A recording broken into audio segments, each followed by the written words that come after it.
Hi there, I'm Matt with State of Flux, and June the 4th be with you. This is the next installment of my Star Wars monthly breakdown, coming to you for the second month, talking about the second movie, or fifth in the chronology, Star Wars Episode 5, The Empire Strikes Back.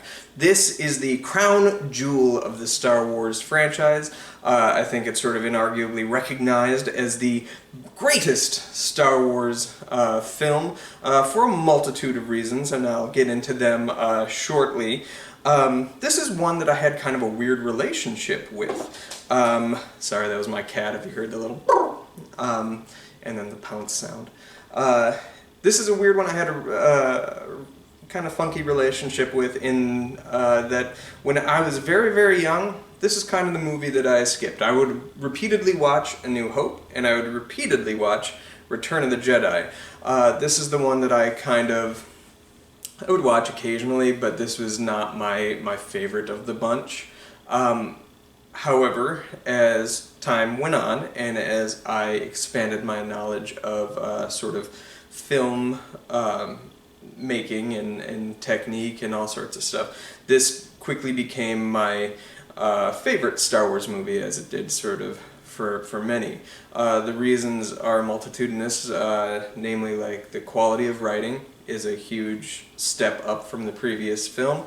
The quality of filmmaking, what's going on with the camera and in front of the camera had a huge step up. The budget was inflated to a range where Lucas probably needed the first one to be and just couldn't get it to happen.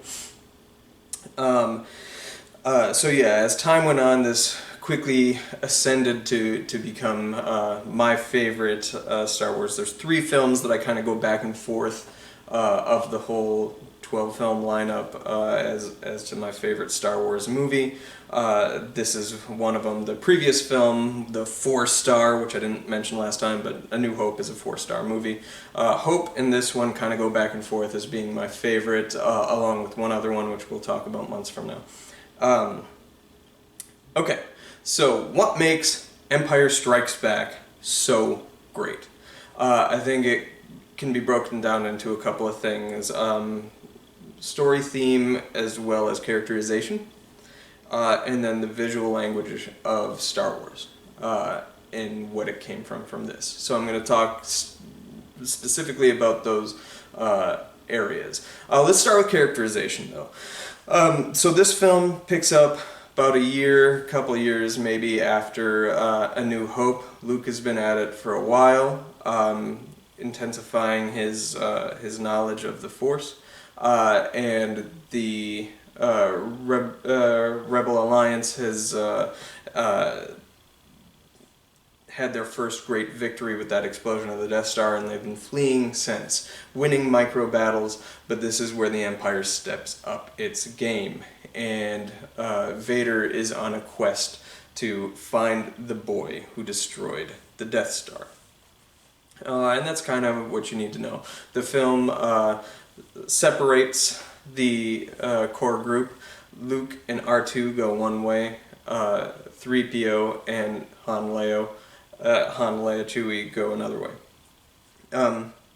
Also keeping with the theme, the framework from the first one, that you're following the least important characters, the droids, are the ones that you're kind of viewing the world through. That was much more apparent and effective in A New Hope. This one, it's still there.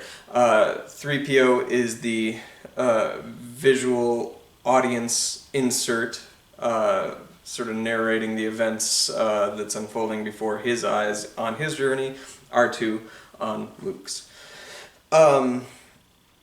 That'll kind of get dropped after this movie, but I like that was continued. This film just really strongly builds upon what worked in the first one. There was certain key elements that worked, characters chief among them.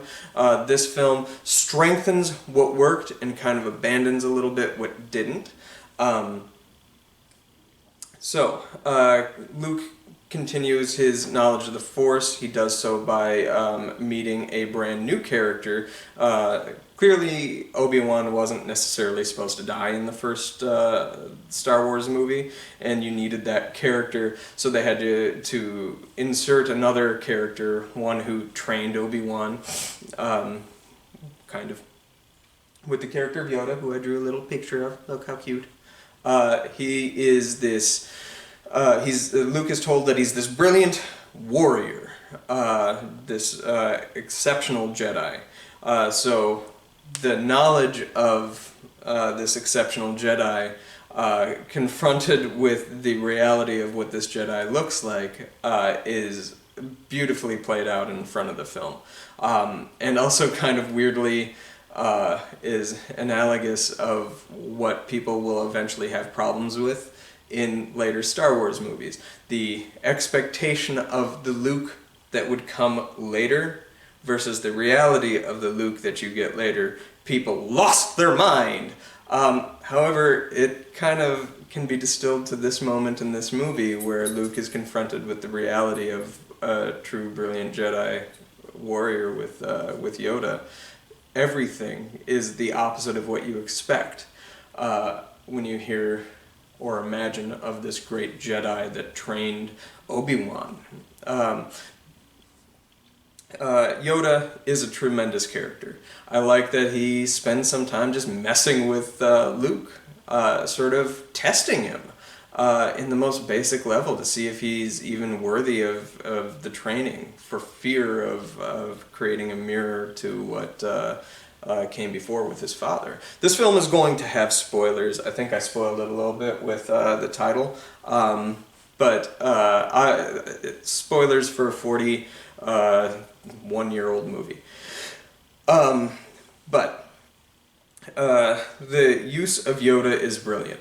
You fully believe that he is the wisest person in this universe. He is exceptionally well Muppeted. Fully believable physical character, and I think he looks the best in this film, certainly better than he looks in Return of the Jedi or the later movies. We'll touch on those when we get to them. He looks great. He looks physical, he looks real, he looks engaging, and I absolutely loved him from childhood onward. He was always like one of my go-to favorite characters. You believe that he's this great Jedi, even though you don't see in practice him doing anything spectacular, up until the very moment that he raises the X-Wing out of the water. Exceptional moment for that character, and a great learning lesson for Luke about expectations. Then you have Luke, or you have Han, Leia. They kind of build upon the nugget of a suggestion of a romance that was in the previous film. They really build and expand on that in a very believable way. I like the will they won't they kind of dynamic that is definitely dated, especially how Han pursues her. However, for the time it was made and the execution of the chemistry between these two performers is very, very strong. Really appreciated. You believe that they have a respect for each other, even though there is a bit of animosity there as well, that does organically develop into a romance. I like the step up for Chewie. Chewie kind of gets more to do in this, and his character is kind of expanded upon a little bit as sort of a little bit of comic relief, and he's put to good use here.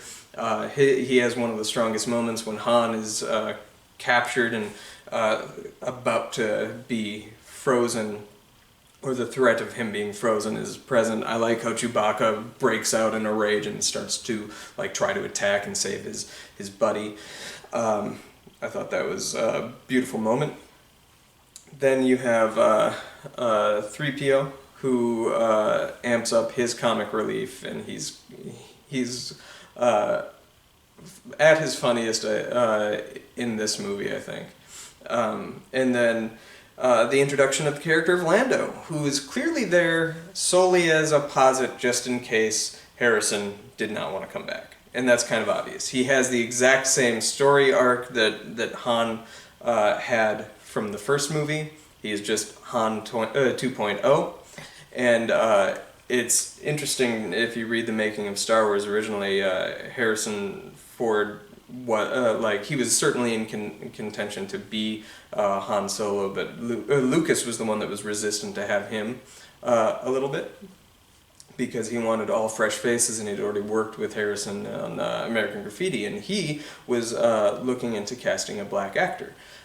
So it's interesting to see when you have a Han 2.0 stand-in that they cast a black actor, and that was one of the criticisms that the first Star Wars movie had, was that it was kind of a whitewashed film. You have exclusively white people in almost every role except for the villain, who's voiced by a rich black actor. That was criticism of the first film if you go back and read some early reviews of the time of release. So Billy Dee as Lando is fantastic. He is so charming, almost far more charming than Harrison Ford is as Han Solo, and that's really saying something. He is charming AF. Likeable, he plays the villain card pretty well, he plays the hero card just as well. And he's probably the most shamefully underused character in all of the Star Wars mythos of the hero characters. And that's a shame. However, he's quite good in this movie. Then you have the introduction of the Emperor, who was originally performed by an orangutan with like some makeup and voice work by an actor that would later get replaced by Ian McDermott. That's one of the things that I think the special editions got right. I do want to touch on the special editions shortly. I didn't talk about them the first time around because I was saving it for this movie. I think the replacing of Orangutan Emperor with Ian McDermott really works for me in the special edition. Again, touch on that in a little bit. Anyway, you have these rich characters. You have Vader, who's in constant pursuit of Luke. All that stuff really is cool. This really amped up how amazing Darth Vader is as a presence in the film. The first one, he was just like the suggestion of character. He was a menacing figure. This time you get the menace, you get the authoritative villain. He was a side character in the first one. He is the main threat of this film, and you feel that threat kind of constantly. And then when he reaches out and has the pivotal "I am your father" moment, it is quite extraordinary. That was the moment that changed Star Wars. I guess I should get into the writing of the film. The first screenplay was written by Lee Brackett.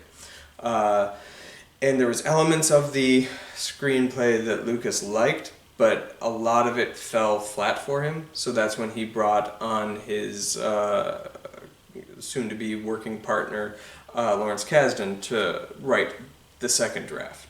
And they didn't use most of Lee Brackett's material.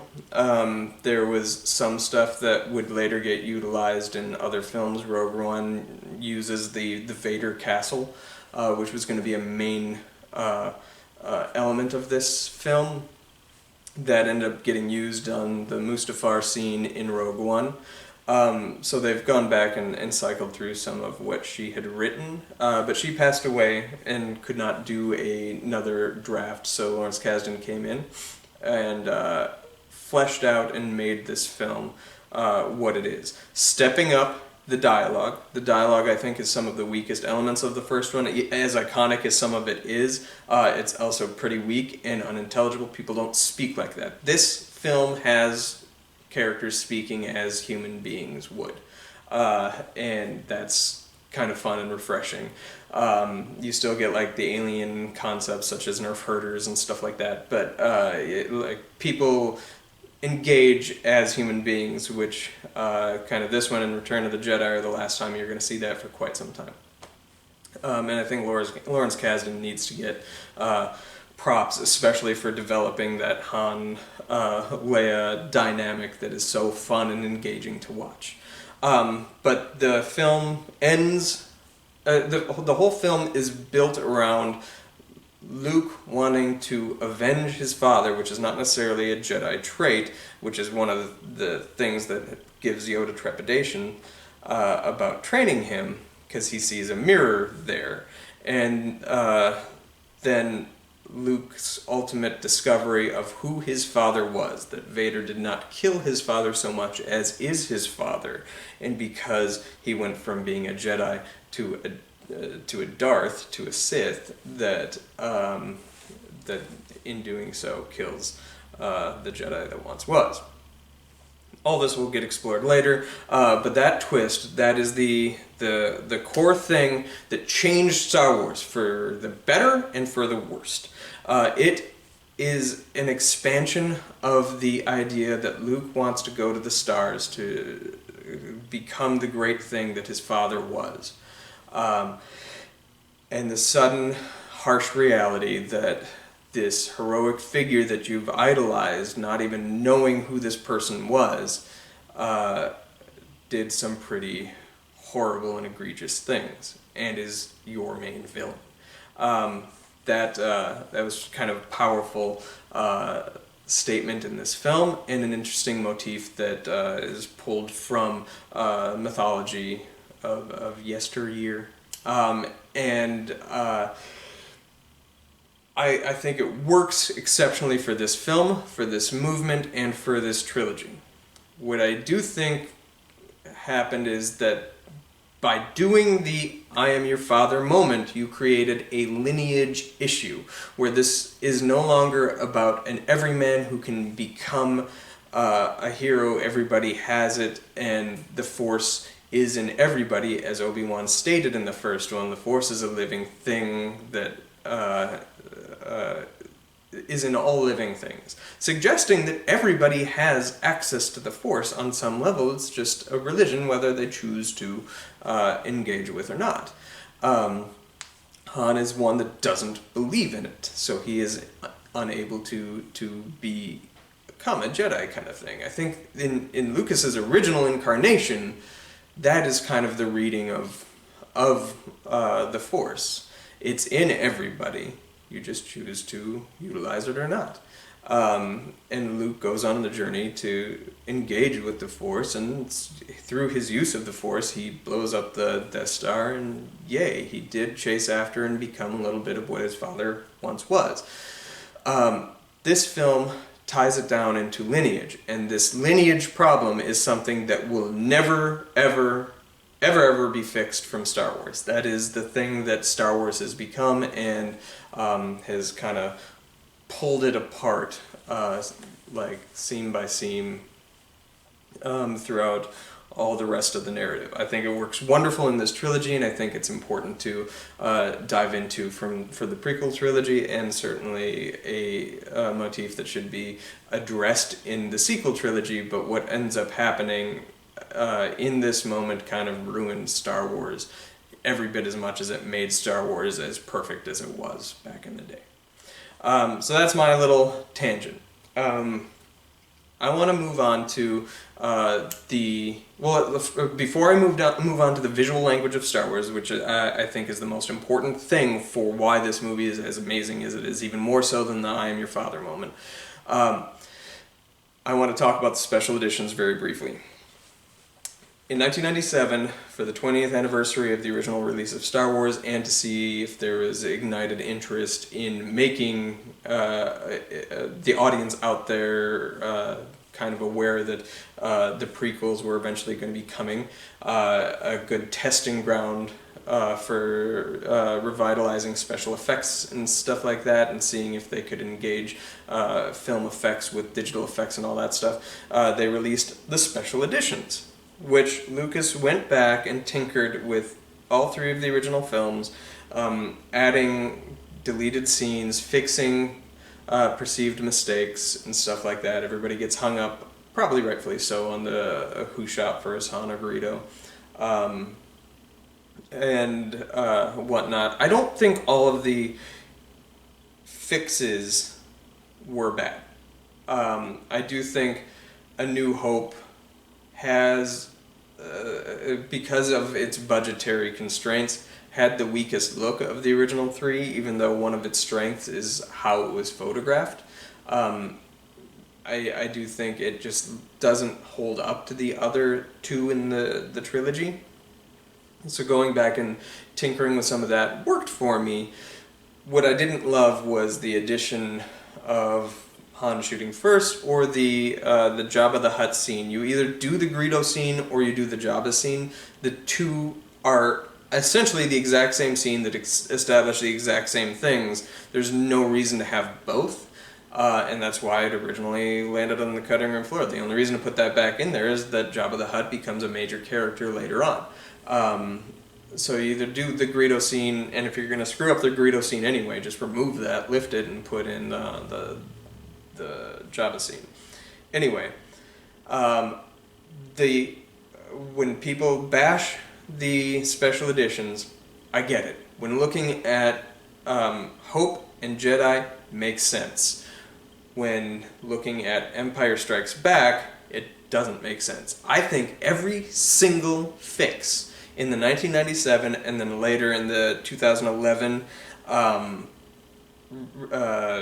retinkering, everything works in Empire Strikes Back. There's not a single flaw. And I think that turned a virtually flawless movie into an actually flawless movie. The look of Cloud City is expanded upon. It is so much more visually engaging, vibrant, and beautiful, as it should have been, and as I think it was originally intended to be, than it was in the 1980 release. I think the fixing, seeing the Wampa in all its glory with the Tauntaun below really is a visceral image that is kind of powerful and adds to the fear scene of Luke using the saber and stuff on it. And then the addition, as I said, of Ian McDiarmid as the Emperor really helps. Very good. So, in summation, the special edition for Empire Strikes Back is the superior version of the film. I also want to touch on briefly the use of the Force in this film. As much as it expanded on the character dynamic of Luke and Vader, the addition of Yoda and Force Ghost Obi-Wan, you do see an expansion of what the Force is capable of, which I really appreciated. I liked that that for the first time you see somebody manipulate the Force in a physical way. Yeah, Vader did the choke thing in the conference room, but Luke is able to pull a lightsaber. You got nothing like that in the first one. You got Vader using the Force to beat upon his kid. That was really, really quite great. You have Vader using the Force choke on the guy that's on a completely different ship in the visual, and then he chokes and falls. Brilliant. Also the fact that Vader has a death squad around him at all times that's just there for cleanup duty. I want that job. If I'm with the Empire, I'm going to apply for that job, because Vader's not going to kill the squad that's cleaning up after him. They're probably the safest ones. But the expansion of the Force and creating the Force Ghost manifestation of Obi-Wan is quite visually interesting. Moving on to the visual language of The Empire Strikes Back, the thing that really gels and makes this whole thing work and come together. Lawrence Kasdan did great things for the script, but even more important is the addition of Irvin Kirshner, who is a teacher of George Lucas, a professor that he had in film school, who had gone on and he's directed some quite good films on his own, Thunderball being kind of an important film that he would direct. But Kirshner brought something important to Star Wars, and that is movement and lighting.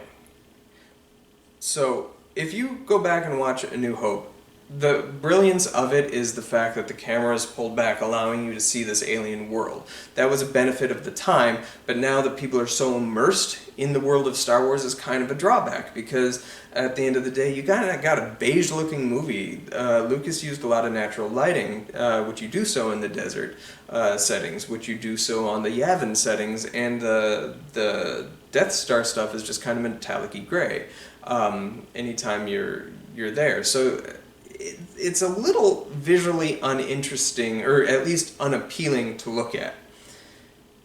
Kirshner brought something unique to this film. When people think of Star Wars, I think they visualize what comes from this movie. You have the whitewashing of Hoth, but the color juxtaposition of the white and the blue sky is visually appealing, more so than the beige and blue you got on the Tatooine setting. And I think that also comes to the shadow and contrast of the ice world that Hoth had. You have a daylight space fight, which you didn't get at all in the first one. That was really kind of a unique look and really, really impressive. The special effects pull off really, really nicely. You have all the stuff on Dagobah. This swamp world that feels real and ethereal with what is probably staged lighting, clearly staged lighting, but it isn't like the mood lighting you got from Star Trek. It feels like it has an authenticity to it. But it also creates nice contrasts. There is lots of shadow, which you didn't get much shadow in any scene in the original Star Wars movie anywhere except for maybe in the cantina for 5 minutes. Otherwise, there isn't any shadow. As I say, it seemed more naturally lit. This has the stage lighting, but the use of shadows, the contrasts that you get, make the film kind of pop visually. He also brought the camera in closer. The first movie was introducing you to a world, so having the camera pulled back and seeing that whole world really works. It makes sense. But having the second film is much smaller in scale. Its scope is still large, but its scale is quite small and intimate, so the camera pushes in. You get lots of close-ups throughout this film. Really tight ones, such as the kissing scene between Han and Leia. You get the camera moves from time to time, which is something you don't see at all in the first movie. But I think the use of lighting in Cloud City is where it really, really gels. You have the sky either being blue or orange, and then when you're inside the interior of Cloud City, you have the nice white, pristine, almost opalescent walls lining everywhere. But then once the mood shifts and darkness enters into the story, you have lights that are emanating blue or orange, just as the sky was outside. This kind of works especially in the freezing chamber scene and where the sword fight will play out. All of that, the look, the feel, the sword fight itself is a step up from the two old men waving their swords at each other, which I actually happen to like in the first one. This feels a little more swashbuckly, like the Adventures of Robin Hood from 1934 with Errol Flynn.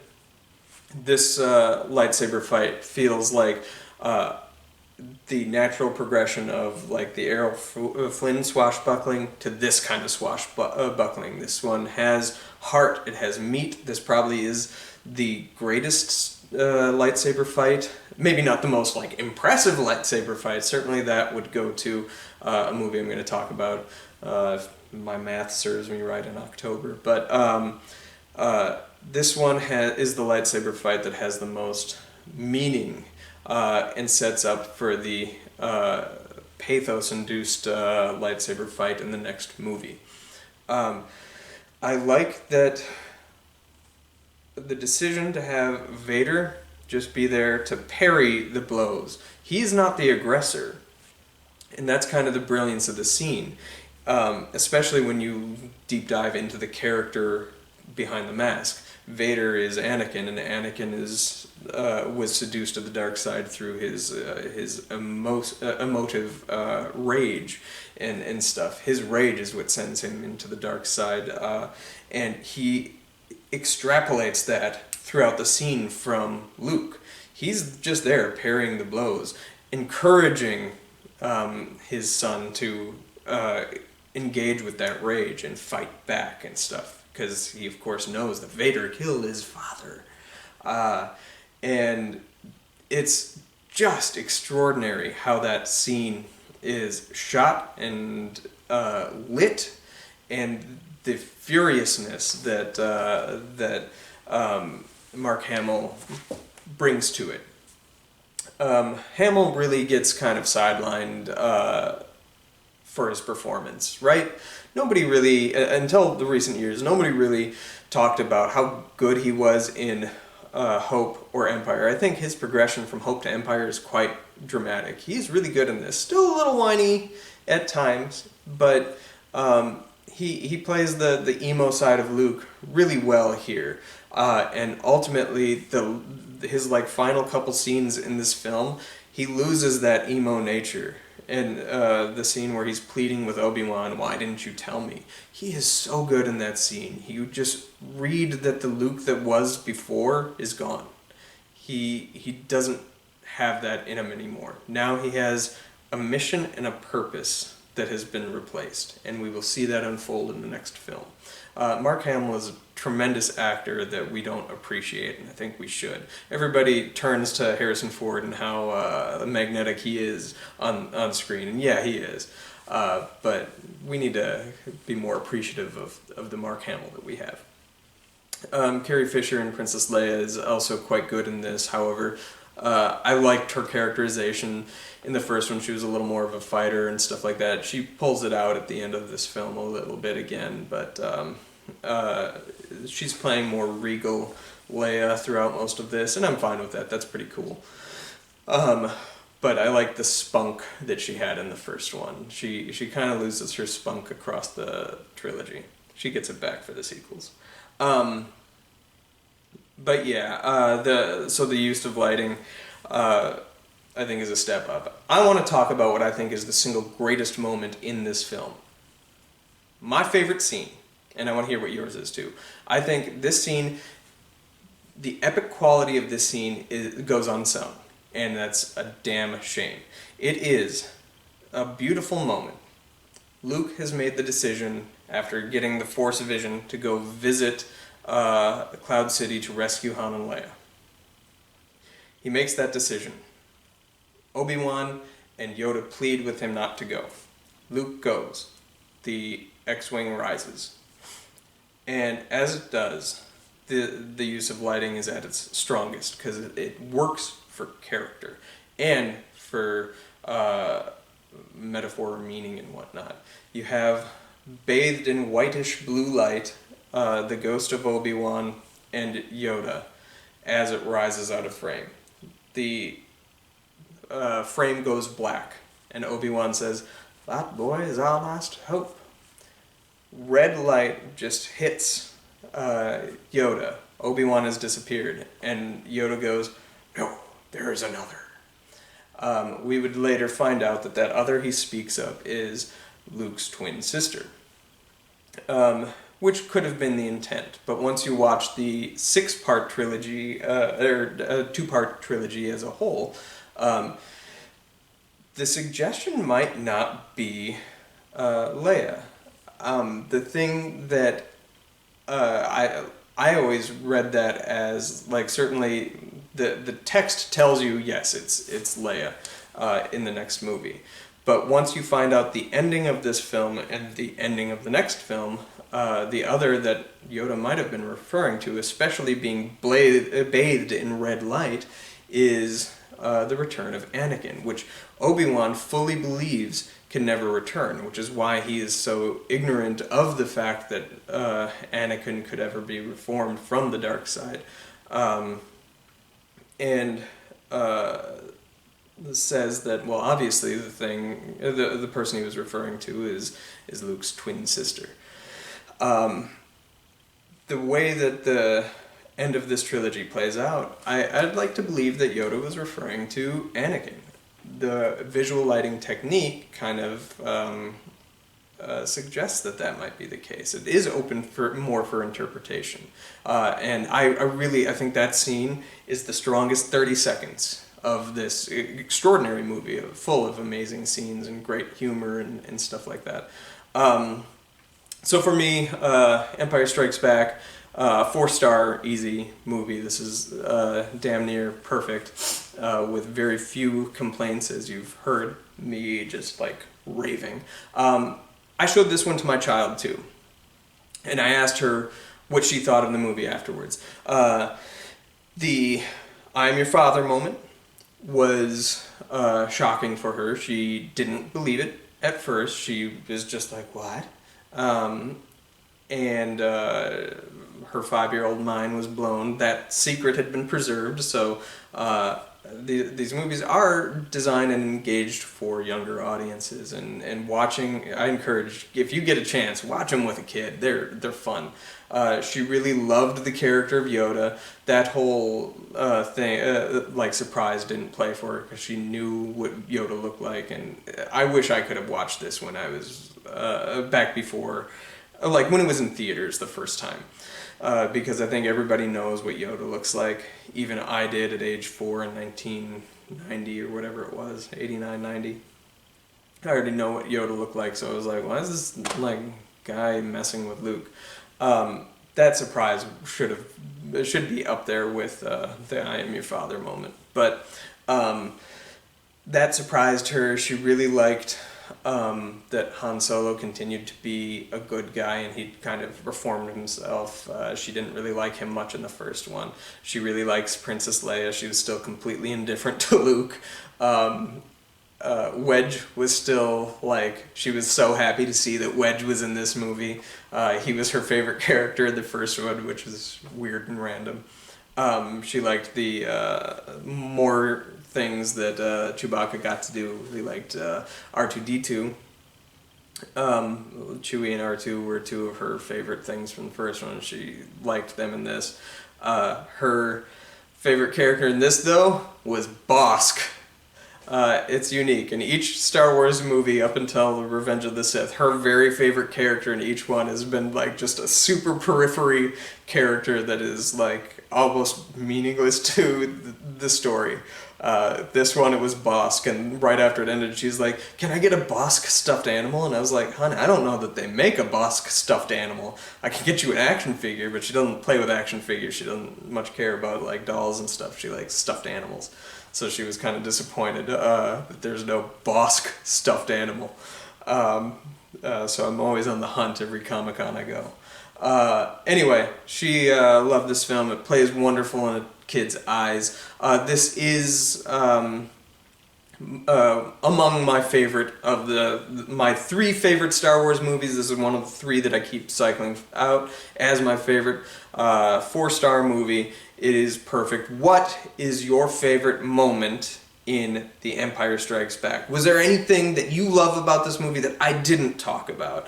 I didn't talk about Boba Fett. I know a lot of people love him. I'm entirely, purely indifferent to that character. He is a great-looking action figure. Really fun to play with. I enjoyed playing with him. But when it came to the movies, I never cared. I never read the extended books with him in it just because I'm so not into the like bounty hunting storyline.